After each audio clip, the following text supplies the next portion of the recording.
The stars were dying. One by one, the Vorthak Empire swallowed entire star systems like a hungry beast. Commander Yuna stood on the bridge of her flagship, watching the enemy fleet approach. Her hands gripped the metal railing so hard her knuckles turned white. "How many ships do they have?" she asked. "Too many to count," replied Minho, her chief strategist. His voice was calm, but his eyes showed fear. "At least 3,000 vessels. Maybe more." Yuna closed her eyes for a moment. 3 years ago, the Coalition had over 10,000 ships. Now they had less than 500, all gathered around Sanctuary Prime. This was their last stronghold. If they lost here, the galaxy would belong to the Vorthak. The Vorthak were not like other enemies. They did not want territory or resources. They wanted to consume everything. Their ships looked like giant insects made of metal and flesh. They ate planets and turned them into more ships. They had no mercy and no fear.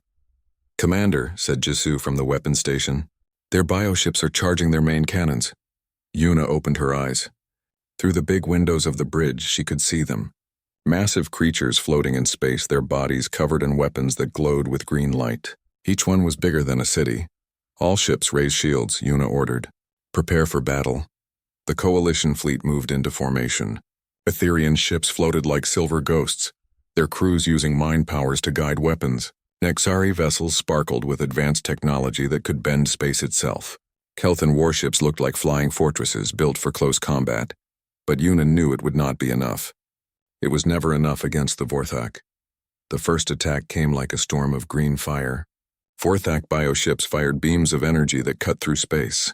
Coalition shields flickered and failed. Ships exploded in bright flashes.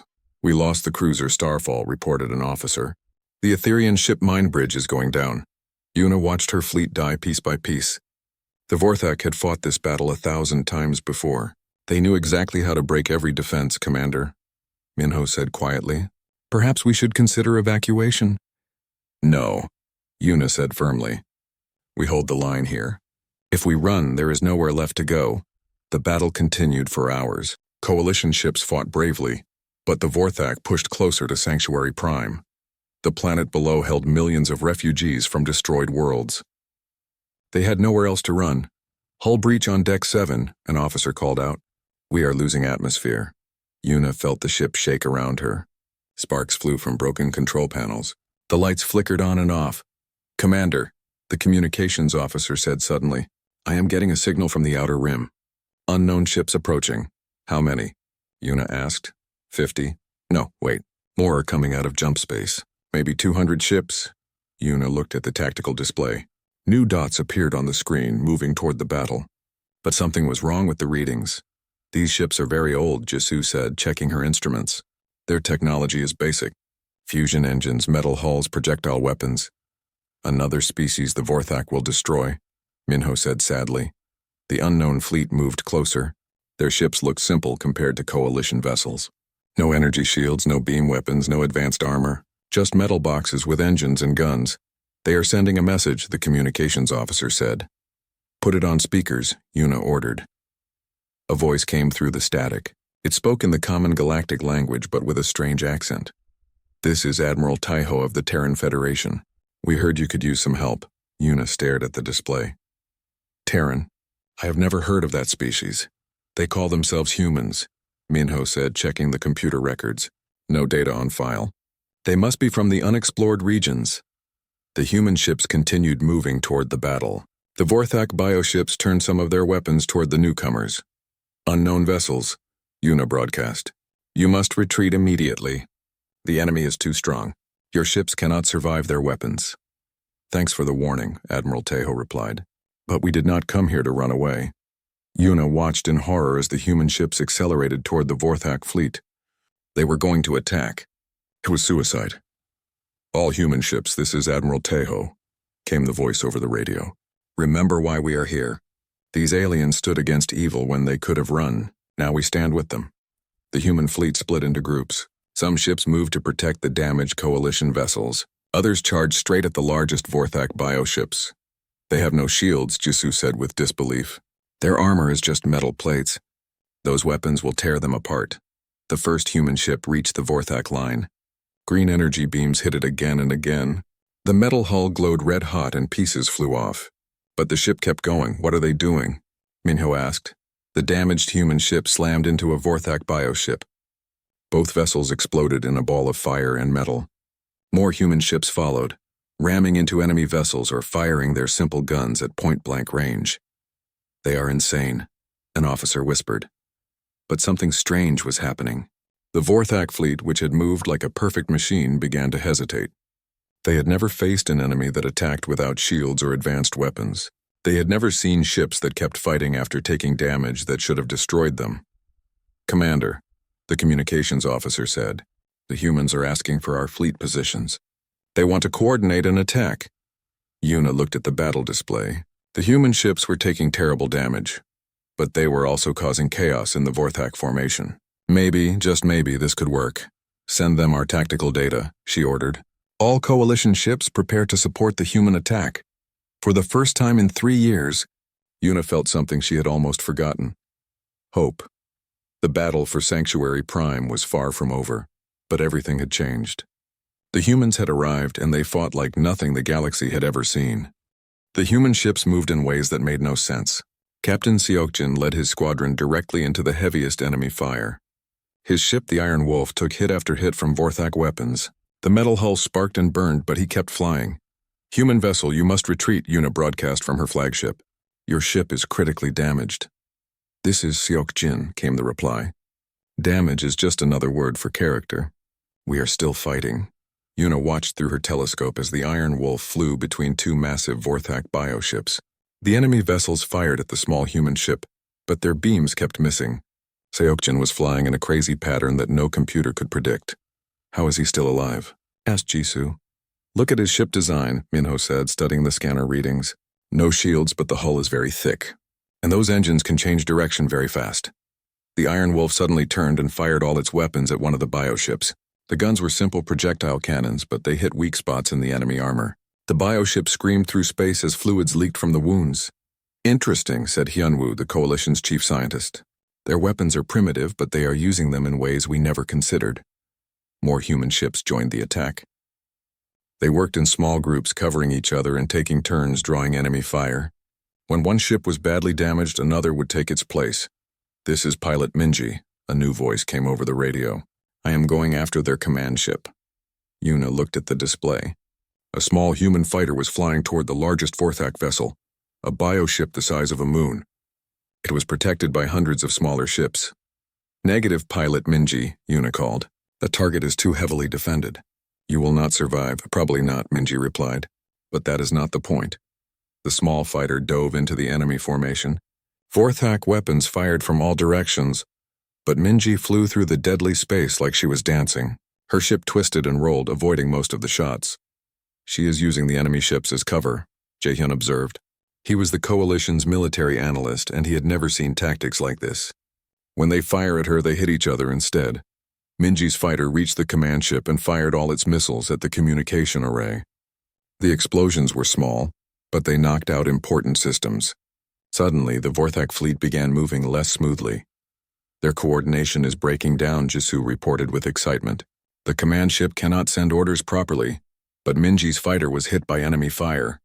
The small ship spun out of control, flames coming from its engines. Minji, eject, Seokjin called over the radio. Negative, she replied calmly. I still have one missile left. The fighter straightened out and flew directly at the command ship's bridge. It exploded against the bioship's head, creating a massive wound. Yuna felt her throat tighten. She had watched this human pilot die to help people she had never met before today. All coalition ships. Admiral Taiho's voice came over the radio. The enemy is confused. Now we attack together. The combined fleet moved forward. Coalition ships used their advanced weapons to hit targets that the humans marked with their simple cannons. It was working better than anyone had expected. Commander, Yuna called from her position. She was the coalition's diplomat, but now she was helping coordinate the battle. The Etherian ships report something strange. The humans seem immune to the Vorthak mind attacks. Yuna frowned. The Vorthak used fear as a weapon. Their bioships could send out waves of terror that made most species panic and run, but the human ships kept fighting. Terran vessels, Yuna broadcast. Are you receiving the enemy psychic attacks? Yes, Admiral Taiho replied. Our people are scared.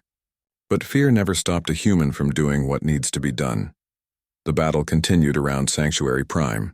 Human ships flew in formation with coalition vessels, each group using their strengths to help the other. The advanced Nexari ships provided long-range support, while human fighters got close to enemy vessels. Do-hyun led a group of human boarding ships toward a damaged Vorthak bioship. These vessels were just metal boxes with engines and airlocks. They looked like cargo ships, not military craft. "What are they planning?" Minho asked. The human ships attached themselves to the bioship's hull. Do-hyun and his marines cut through the alien armor with simple cutting tools and went inside. "They are boarding the enemy ship," Hyunwoo said with amazement. No one has ever tried to fight the Vorthak in close combat. Fighting sounds came over the radio. Human voices shouted orders and warnings. There were sounds of gunfire and explosions inside the bioship. "This is Do-hyun," came a voice full of strain. "We have taken the engine room. This ship will not be moving anymore." The bioship stopped attacking and began to drift. More human boarding teams attacked other damaged Vorthak vessels. Soon, several enemy ships were either captured or destroyed from the inside. "The humans fight differently than any species we know," Jae-hyun reported to Yuna. "They do not just try to win battles. They try to make the enemy afraid to fight them.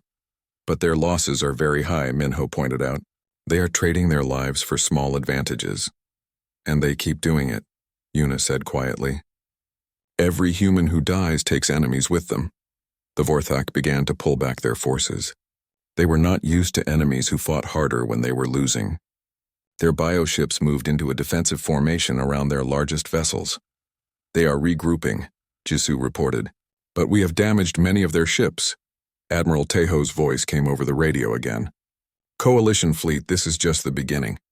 The real fight starts now." Yuna looked at the human ships on her display. Many were damaged and some were barely flying.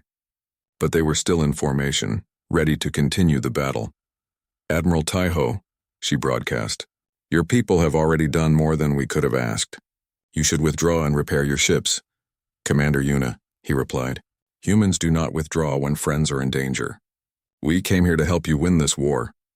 "But you barely know us," Yuna said. "We know enough," Taeho answered. "You were fighting evil when you could have run away. That makes you friends of humanity."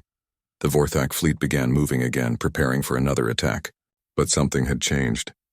For the first time in the war, they were not sure they would win. Yuna looked at her damaged fleet and the strange human ships flying beside them. Maybe they could not win this battle, but they would make the Vorthak pay a terrible price. The Vorthak brought out their most terrible weapon. Deep in their fleet, a bioship larger than any other began to glow with purple light. It looked like a giant brain covered in metal spikes floating in the darkness of space. "What is that thing?" Yuna asked, staring at the scanner readings. "Unknown bioship design," Hyunwoo reported. "But the energy readings are incredible. It is building up some kind of psychic field." The purple light grew brighter. Suddenly, every coalition ship began receiving the same signal. It was not words or images. It was pure terror, sent directly into their minds. The Etherian ships stopped moving first. Their crews were telepathic, and the mental attack hit them like a hammer. One by one, the silver vessels went dark as their pilots collapsed. "All Etherian ships are not responding," Jisoo reported, her voice shaking. "They are just floating dead in space." The terror wave hit the Nexari ships next. Their advanced computers tried to block the signal, but it went through their shields like they were not there. The sparkly vessels began flying in random directions as their crews panicked. "Nexari fleet is breaking formation," Minho called out. His hands were shaking as he tried to work his controls. "They are running away." Even the proud Kelthan warriors could not stand against the mind render. Their fortress ships turned and fled, their crews screaming in fear. "All coalition forces are retreating," an officer reported. "We are alone." Yuna felt the terror trying to enter her mind. It whispered that death was coming, that fighting was hopeless, that she should run while she still could. Her hands began to shake. "All ships fall back to Sanctuary Prime," she ordered, fighting to keep her voice steady. But the human ships did not retreat. They kept flying toward the Vorthak fleet as if nothing had happened. "Terran vessels," Yuna broadcast. "Are you receiving the enemy psychic attack?" "Yes, we feel it," Admiral Taeho replied. His voice was calm and steady. "Our people are afraid. But humans have been afraid before." Captain Seokjin's voice came over the radio. "Fear is just another enemy to fight. We do not let enemies tell us what to do. The human fleet split into attack groups. Some ships went after the bioships protecting the mind render. Others flew directly at the terrible weapon itself. They are immune to the psychic attack, Hyunwoo said with wonder. How is that possible? Maybe they are just crazy, Minho suggested. But Yuna was beginning to understand. The humans were not immune to fear. They felt it just like everyone else. But they had learned to fight anyway. Engineer Neon led a team of ships toward the mind render. Her voice came over the radio as enemy fire surrounded her vessel. This is Neon. We are going to take out that brain ship. Anyone who wants to help, follow me. Human ships formed up behind her, flying through the deadly space around the mind render. Vorthak bioships fired from all directions, but the humans kept coming. Neon, your ship is badly damaged, Sokjin called out. You should pull back. Negative, she replied. Someone has to stop this weapon before it destroys more minds. Neon's ship reached the mind render and attached itself to the bioship's hull. She and her team cut through the alien armor and went inside. The mind render was worse than any nightmare. The inside was covered with pulsing brain tissue and metal wires. Purple light flowed through tubes filled with strange liquid. The air itself seemed to whisper terrible things. This is Neon, came her voice over the radio, but it sounded strained. We are inside the weapon, looking for the main power source. Coalition forces heard gunfire and explosions through the radio. There were sounds of things that should not exist and human voices shouting orders. Found it, Neon reported, but conventional explosives will not work. The biometal is too strong. Then get out of there, Admiral Tejo ordered. We will find another way. There is no other way, Neon said quietly. And no time to find one. The radio went silent for a moment. Then Neon spoke again. Tell my family I died fighting monsters. Tell them I helped save the galaxy. An explosion echoed through space. The mind render's purple light flickered and died. The terrible psychic attack stopped, and the whispers of fear vanished from everyone's minds.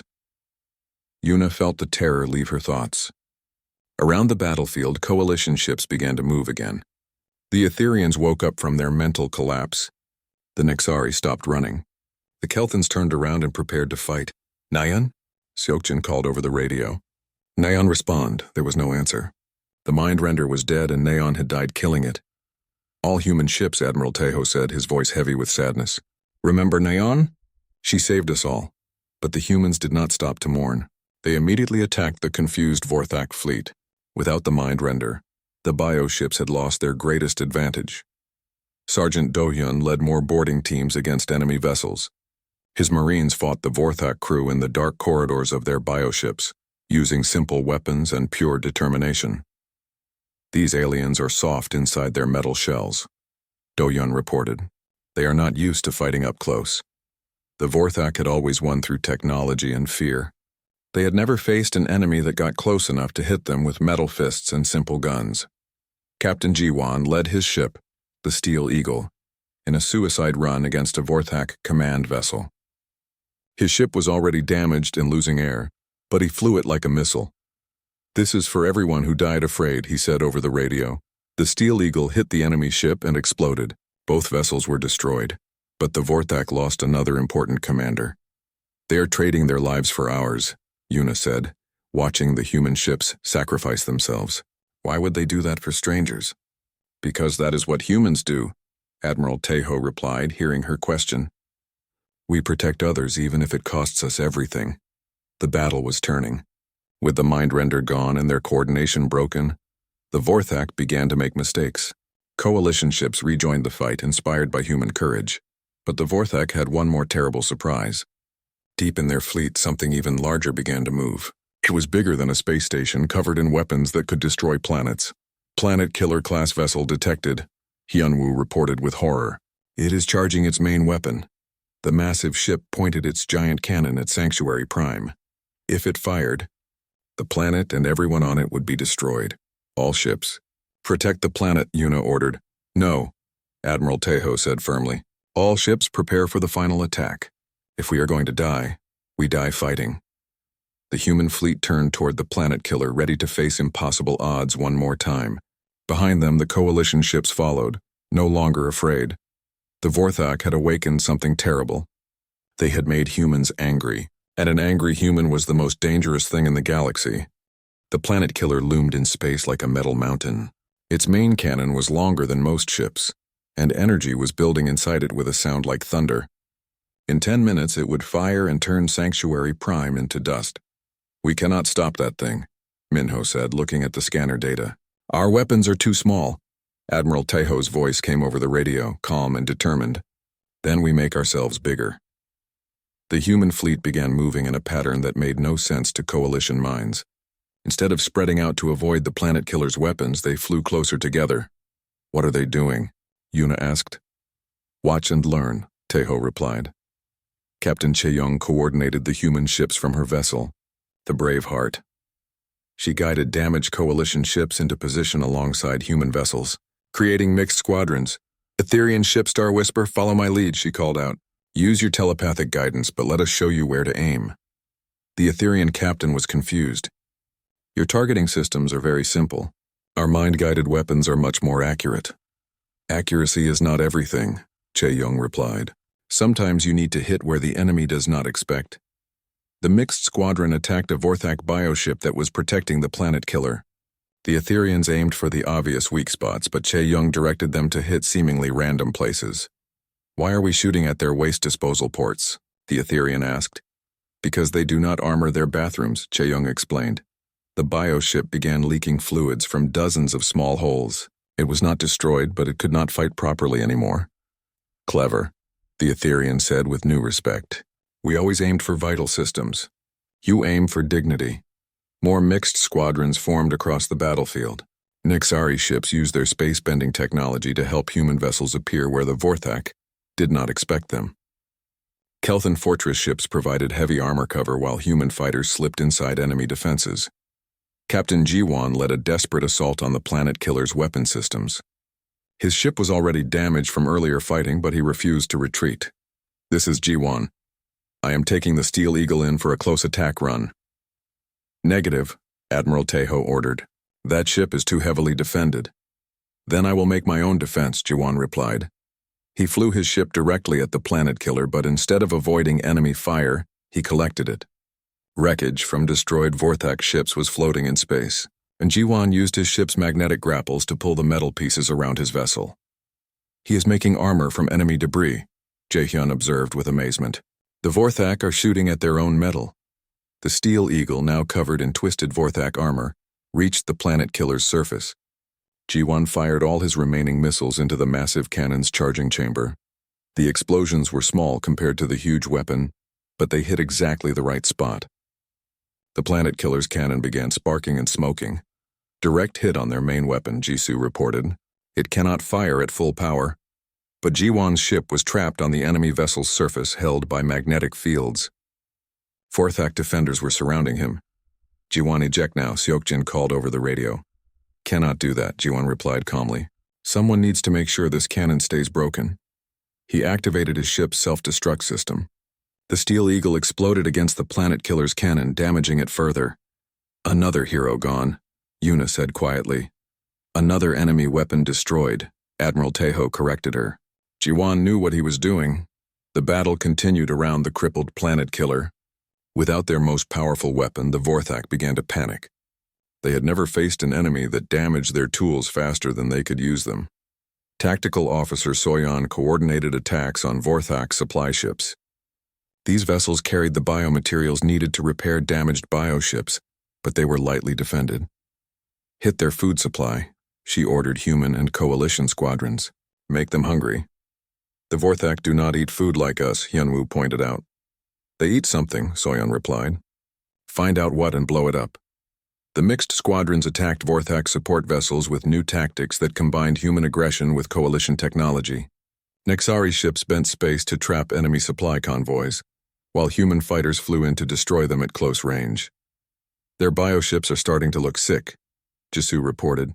"They are not getting the materials they need for repairs." Engineer Nara, taking over Neon's position, led salvage teams to capture Vorthak technology. Her ships collected debris from destroyed bioships and brought it back to human scientists. "We are learning how their weapons work," she reported. "Maybe we can turn them against their makers." "Is that possible?" Minho asked. "Humans made it possible," Admiral Tejo said. "We do not accept that anything is impossible." The Vorthak fleet began to change formation. Instead of attacking, they started to retreat toward the edges of the star system. "They are running away," Yuna said with disbelief. "No," Jaehyun corrected, studying the enemy movements. "They are regrouping. This is not over."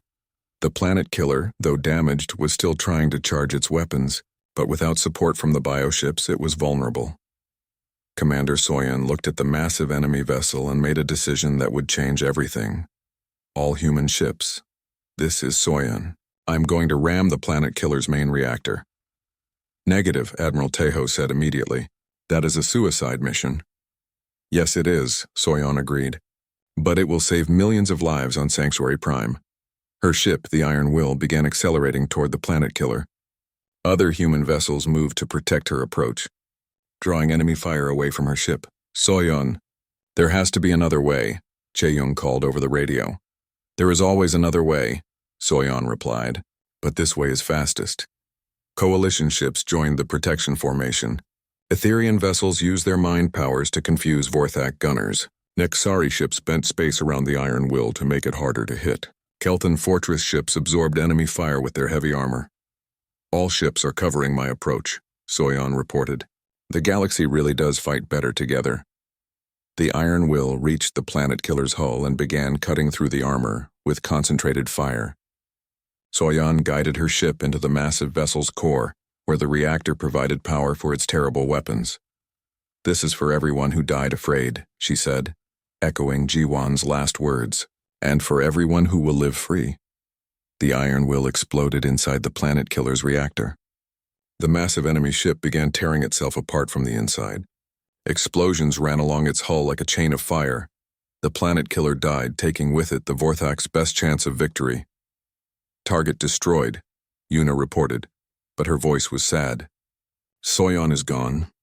"Soyeon completed her mission," Admiral Taeho said. "The Vorthak know now that humans do not fear death. We fear failure."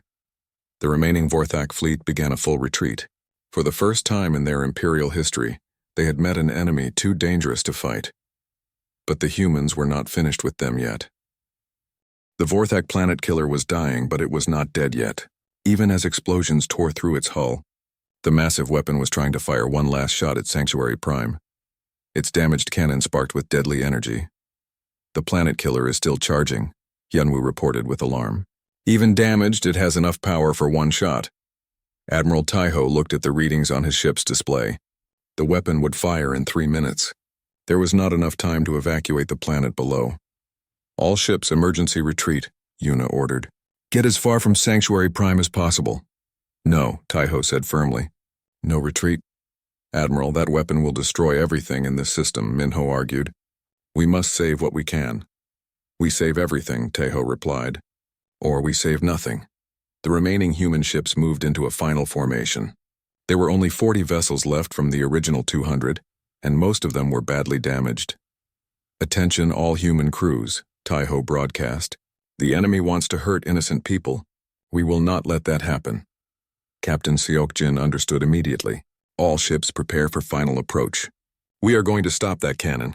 "How?" asked a coalition officer. "Your weapons cannot penetrate its armor." "We are not using weapons," Seokjin replied. "We are using ourselves." The human fleet began flying directly at the planet killer's cannon. They were going to ram it with their ships, using their vessels as missiles to destroy the weapon. "This is madness," Yuna said. "You will all die." "Yes," Admiral Taeho agreed. "But everyone on that planet will live." One by one, human ships crashed into the planet killer's cannon. Each explosion weakened the massive weapon. Captain Seokjin's ship, the Iron Wolf, was the third to hit. The veteran pilot's last words were, "Remember us to the stars." "The humans are destroying themselves to save us," Yuna said, tears in her eyes. "Why would they do this?" "Because that is what heroes do," Admiral Taeho replied from his flagship. "They make sure others get to go home." The planet killer's cannon was cracking under the repeated impacts, but it was still trying to fire, and there were only a few human ships left. "Admiral," his communications officer said quietly, "we are the last ship." Taeho looked around his bridge. His crew was young and far from home, but every face showed determination. "Send a message to Earth," he ordered. "Tell them we found good people in the darkness. Tell them we fought beside them." "Message sent, sir," the officer replied. All engines full power, Tejo commanded. Take us to the cannon. The flagship accelerated toward the planet killer. Enemy weapons fired at the ship, but the damage was already done. Nothing could stop them now. This is Admiral Tejo to all coalition forces, he broadcast. Remember that humans came when you needed help. Remember that we stood together against evil. The flagship hit the planet killer's cannon at full speed. The explosion was like a new star being born. The cannon collapsed, its energy released harmlessly into space. The planet killer went dark and began drifting, completely destroyed. Sanctuary Prime was safe. The remaining Vorthak fleet had watched their ultimate weapon die.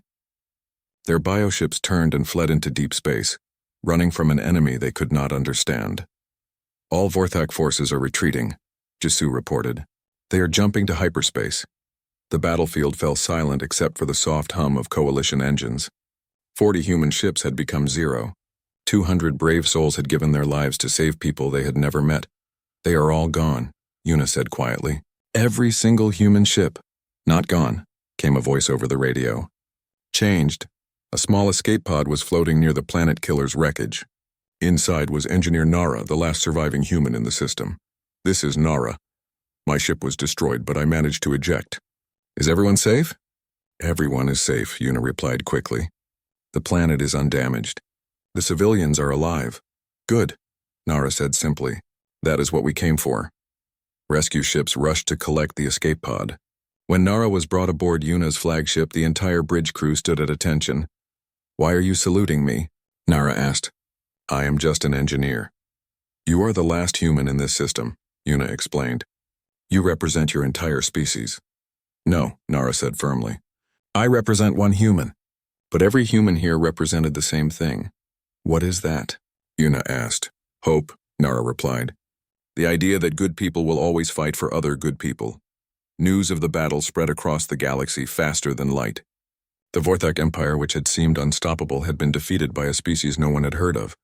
What do we do now? Minyo asked. The humans saved us, but they are gone. We learn from them, Una decided. We change how we fight. The coalition began rebuilding, but everything was different now. They built ships that could take damage and keep fighting. They trained soldiers to board enemy vessels. They learned to use fear as a weapon against their enemies. Most importantly, they never gave up. When new threats appeared in the galaxy, coalition forces stood firm and fought hard, just like humans had taught them. Nara stayed with the coalition fleet as they hunted down the remaining Vorthak forces. She helped design new ships and weapons based on human military thinking.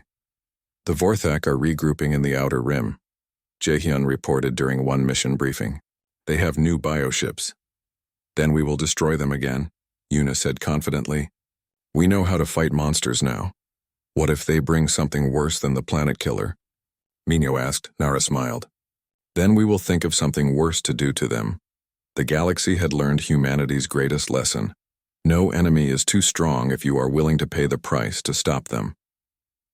Years later, when children on coalition worlds asked about the war, their parents would tell them about the humans. About people who came from nowhere to help strangers. About heroes who chose to die so others could live.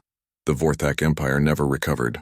Their forces scattered to the far reaches of space, afraid to face an enemy that might fight like humans. And in the deep void between stars, human ships continued to patrol.